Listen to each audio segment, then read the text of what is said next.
La respuesta psíquica al trauma es uno de los temas más actuales de la salud mental. Aproximadamente el 70% de la población mundial ha estado expuesta a un evento de vida traumático.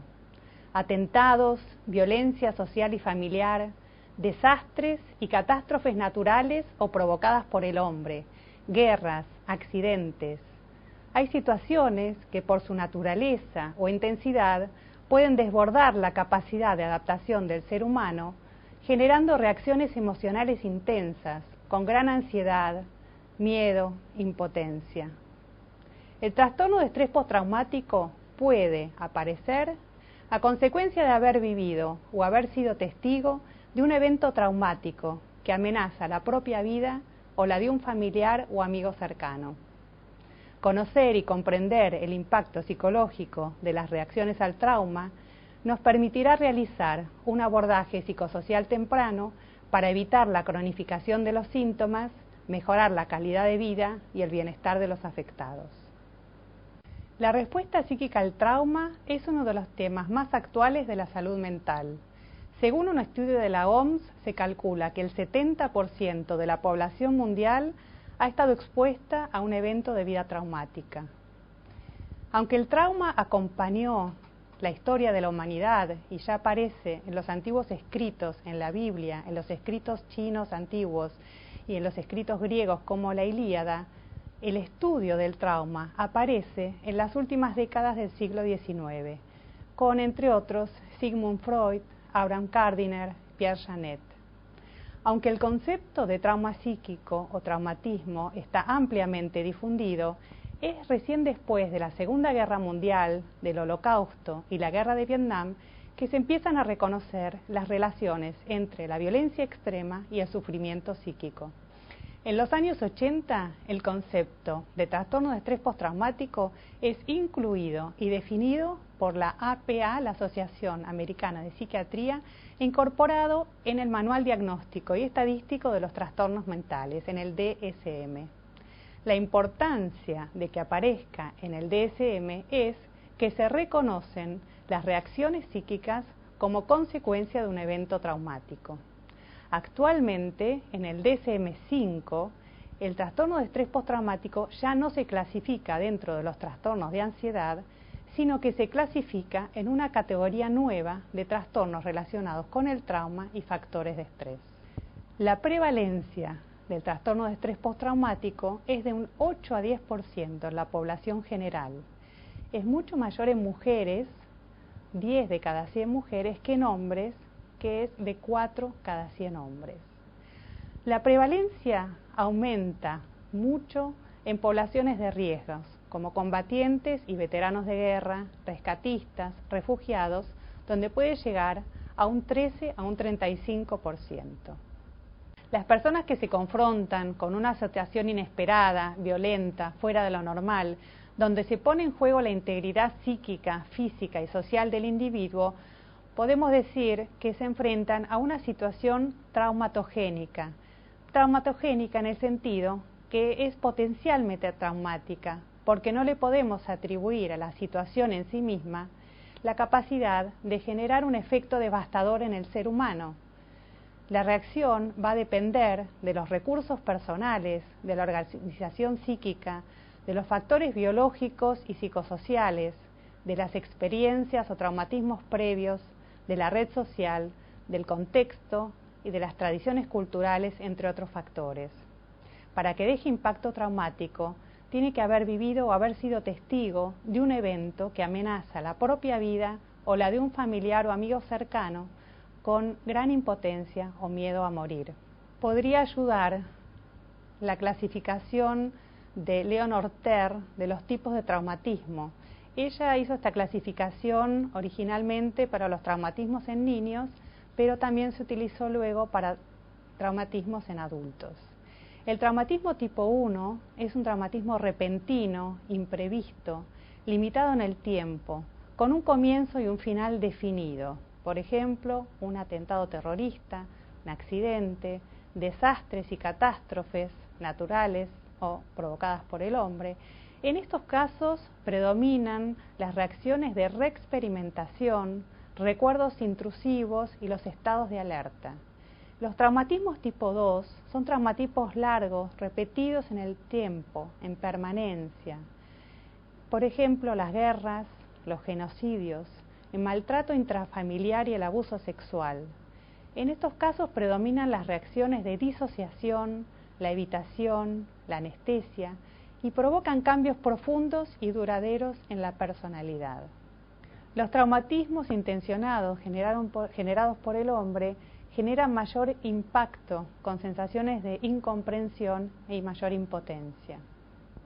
¿A quiénes afectan los traumatismos? Puede haber afectados o víctimas directas o indirectas. Las víctimas primarias pueden ser heridas o ilesas. Hay que tener en cuenta que muchas veces las víctimas no heridas se dejan de lado, ya sea porque no tienen una herida física o porque ellas mismas sienten que no les pasó nada, se sienten bien y quedan desatendidas y luego aparecen más tarde con síntomas aislados que no pueden relacionarse con el evento traumático. Entonces hay que tener en cuenta también en la atención las víctimas ilesas. A nivel de los afectados indirectos está toda la red social, los familiares, los amigos, los compañeros de trabajo, los maestros, también los periodistas, los traductores y todos los equipos de intervinientes como policías, médicos, psicólogos, bomberos, enfermeros, trabajadores sociales, incluso lo de las centralitas telefónicas que reciben el impacto de las llamadas con las descripciones de los eventos traumáticos. Hay que tener en cuenta que el traumatismo secundario vicario es la principal causa de agotamiento psíquico, bajas laborales y pensiones anticipadas en los intervinientes de emergencia. Y no solamente tenerla en cuenta para los intervinientes de emergencia, sino también para todos los profesionales de la salud que están trabajando con personas traumatizadas. El cuidado de los profesionales de la salud es un reto muy importante para el trabajo con el trauma. Ante un estrés excepcional, la primera reacción es adaptativa y transitoria que va a permitir a la persona poder reaccionar, ya sea huir, luchar o hacerse el muerto en algunas situaciones que lo requieren donde no se puede escapar.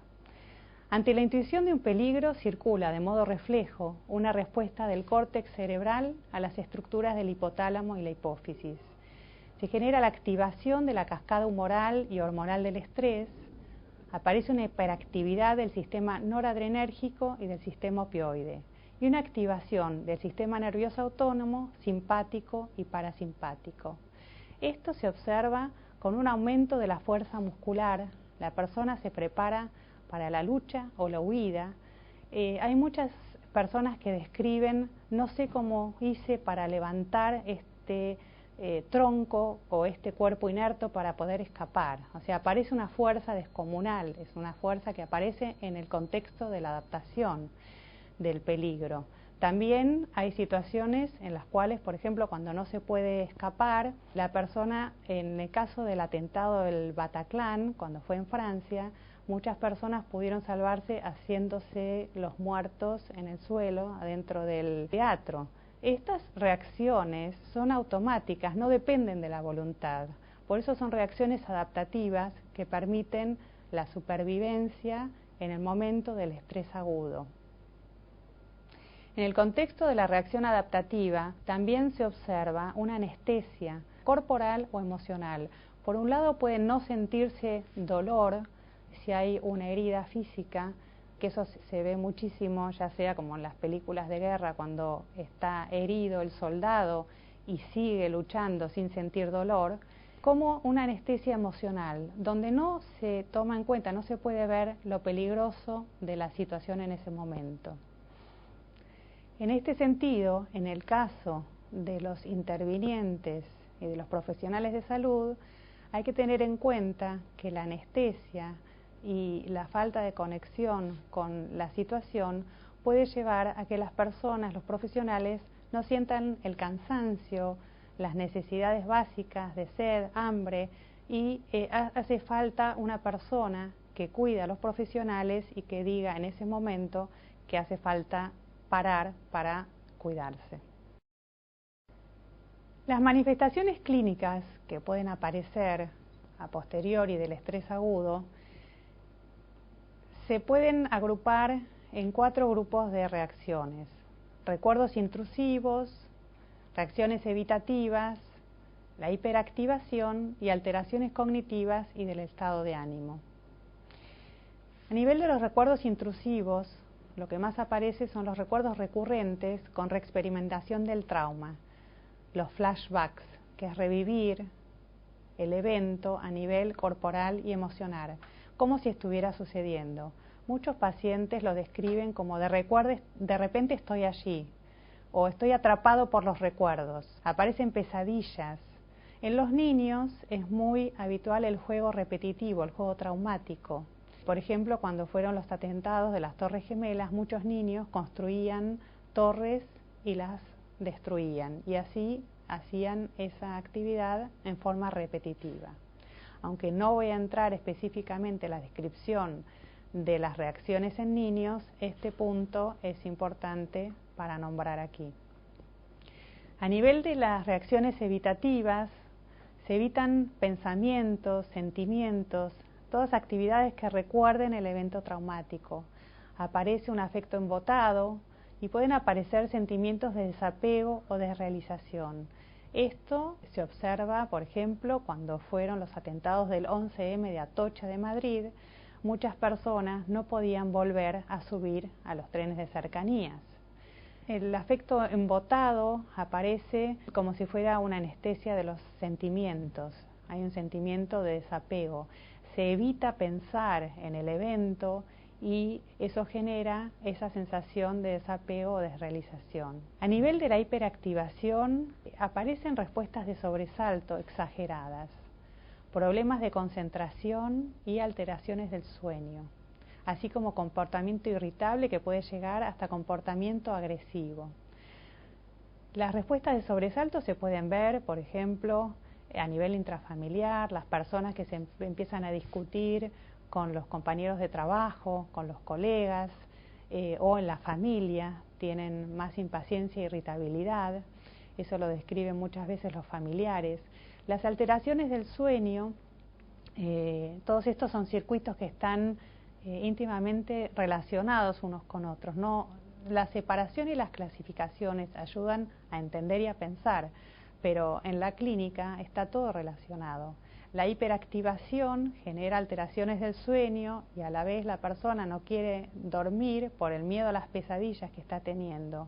Entonces hay una relación entre la hiperactivación, las alteraciones del sueño y las pesadillas. A nivel de las alteraciones cognitivas y del estado de ánimo, hay un quiebre de las creencias de base sobre el mundo y sobre sí mismo. De repente el mundo puede aparecer como algo carente de sentido y ya no más seguro. Muchas personas describen estas sensaciones como: ya no creo más en el ser humano, ya no creo más en Dios, no creo en las instituciones. Todo pierde valor y las preguntas no tienen respuestas. ¿Qué me sucedió? ¿Por qué? ¿Por qué pasó esto? Es interesante pensar que los profesionales que trabajamos con personas traumatizadas, paralelamente a estas preguntas que se hacen los afectados, nos hacemos las mismas preguntas que no tienen respuesta. Y eso genera un efecto también, un impacto emocional en los profesionales que hay que siempre tener en cuenta. Aparece un estado emocional negativo con incapacidad de experimentar emociones positivas. Esto a la vez tiene que ver con la evitación. Se evita recordar el suceso para no tener las sensaciones emocionales y corporales negativas asociadas a ese recuerdo recurrente, y también con eso se bloquean la capacidad de experimentar emociones positivas y puede generarse una especie de anestesia emocional. Las personas con estas reacciones tienen un gran malestar, la sensación de pérdida de control, incluso a veces refieren sensación de volverse locos. Algunos pacientes decían: no sé qué me pasa, doctora, siento que me vuelvo loco, porque se pierde también la relación temporal. Al aparecer los recuerdos intrusivos recurrentes como si fueran actuales, las personas muchas veces tienen una narrativa contando lo que sucede, aunque ya pasó, como si fuera en el presente. Con esa sensación de confusión del tiempo, el tiempo y el espacio se viven de otra manera. Digamos que todas estas reacciones que aparecen son a priori reacciones normales ante un evento que es anormal. Las reacciones van a ir desapareciendo y disminuyendo a lo largo del tiempo, pero si se mantienen, empeoran, si se mantienen en el tiempo, entonces ahí vamos a poder hablar de trastorno de estrés postraumático. Respecto a las consideraciones diagnósticas, además de la anamnesis, hay que tener en cuenta la presencia del evento traumático, que es determinante, y que el cuadro clínico puede tener síntomas aislados con fluctuación de sintomatología, o sea, aparecer síntomas aislados y no todo el cuadro completo para realizar el diagnóstico de trastorno de estrés postraumático. A la vez puede tener una expresión retrasada, o sea, comenzar meses o años después. Tener en cuenta la duración, que tiene que tener los síntomas por lo menos un mes o más de duración, y el comienzo va a ser entre el mes y los 3 meses. Dijimos que al principio, a posteriori de un evento traumático, hay una serie de reacciones normales a un evento que es anormal. Entonces hay que tener cuidado también con la sobrediagnóstico del trastorno de estrés postraumático o subdiagnóstico del trastorno de estrés postraumático. En el DSM-5 aparece el subtipo disociativo con despersonalización y desrealización, y el subtipo preescolar con características para niños de 6 años o menos. El subtipo disociativo, evidentemente sí que aparecen a veces reacciones disociativas también en la sintomatología general, que es algo nuevo de esta clasificación. El trastorno de estrés postraumático complejo, que aparece en el CIE-11, también fue descrito por Judith Herman para situaciones traumáticas extremas y prolongadas en el tiempo, por ejemplo, genocidios o abusos sexuales intrafamiliares. No aparece en el DSM-5, pero sí incluye todas las reacciones y la clasificación de las reacciones que aparecen en el trastorno de estrés postraumático en el DSM-5. También a tener en cuenta en el diagnóstico es la variación intercultural, ya que la expresión de los síntomas pueden ser diferentes en distintos países y entornos culturales. En este sentido hay que tenerlo en cuenta cuando se trabaja con culturas diferentes a las conocidas o idiomas distintos, cuando hace falta trabajar con traductores, que en ese caso es más adecuado trabajar con intérpretes culturales que puedan transmitir no solo lo idiomático, sino las características y los significados culturales para poder entender mejor así la expresión de los síntomas. Además del cuadro clínico, la presencia del evento traumático, hay que tener en cuenta para el diagnóstico que el impacto haya causado un malestar significativo con deterioro de la actividad social, ocupacional u otras áreas de funcionamiento. La comorbilidad es muy alta en el TEP, con un 80% más de probabilidades de tener trastornos comórbidos que en otras afecciones, y esto complica a veces el diagnóstico y el tratamiento. También hay una alta tasa de morbimortalidad con un porcentaje mucho más alto de suicidios. La comorbilidad, sobre todo los trastornos de ansiedad, que son mucho más habituales en mujeres, los trastornos de uso de sustancias y alcohol, abuso de sustancias y alcohol, más habituales en hombres. También la comorbilidad en veteranos de guerra, es alta la lesión cerebral traumática, con un 48% de comorbilidad, y otras afecciones.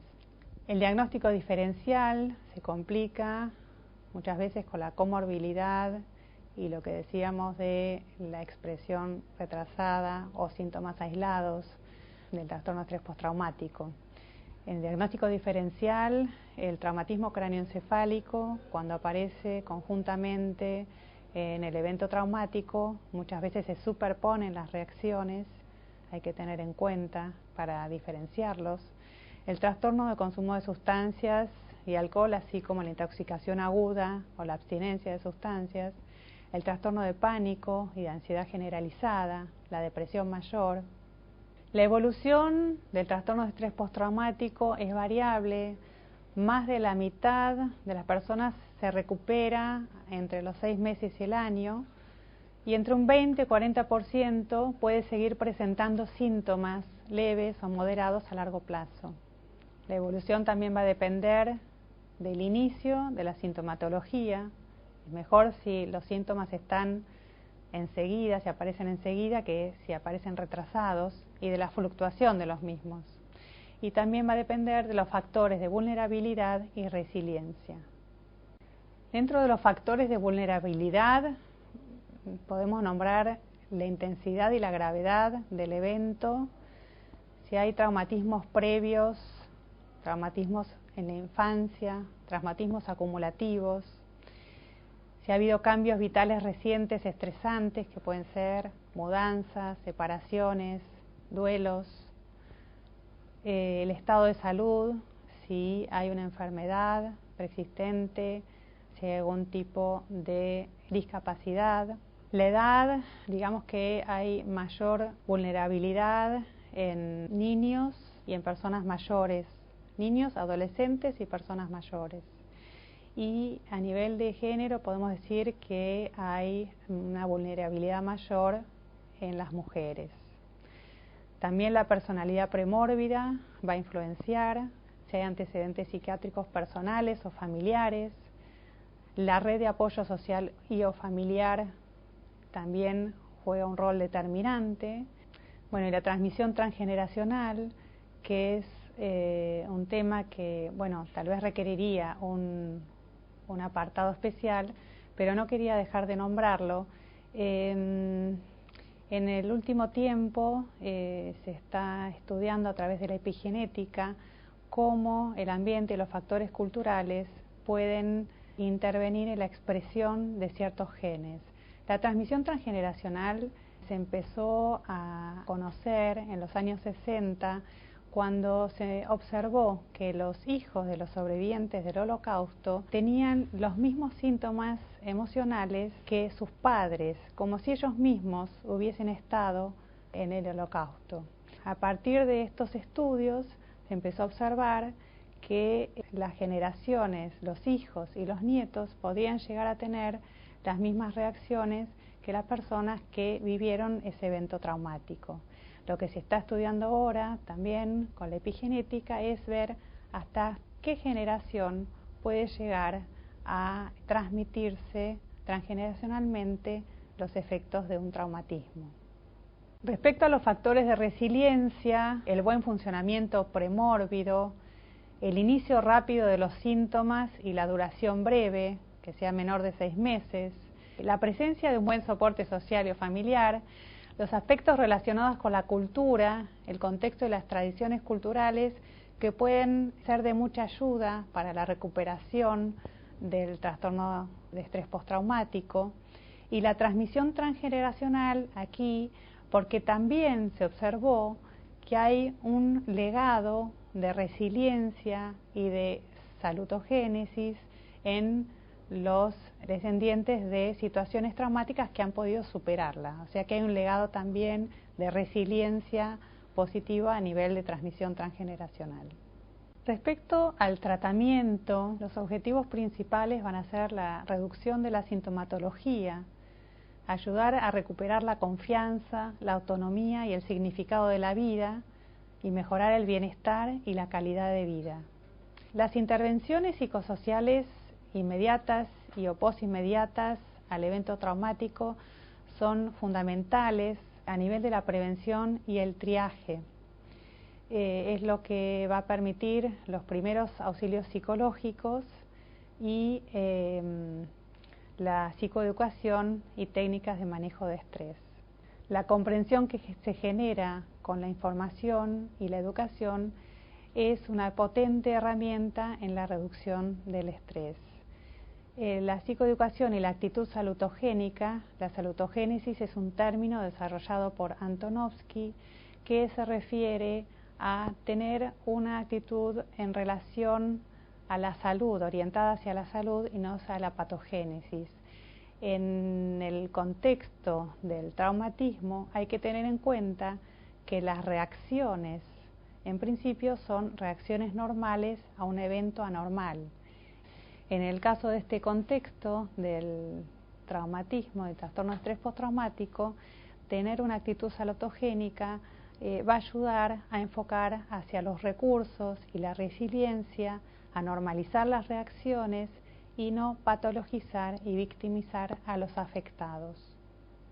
Respecto a la psicoterapia, el abordaje puede ser tanto por terapia cognitivo-conductual como grupal, terapias psicodinámicas, terapias de exposición o de inoculación de estrés, y el MDR, la sensibilización y reprocesamiento por movimientos oculares.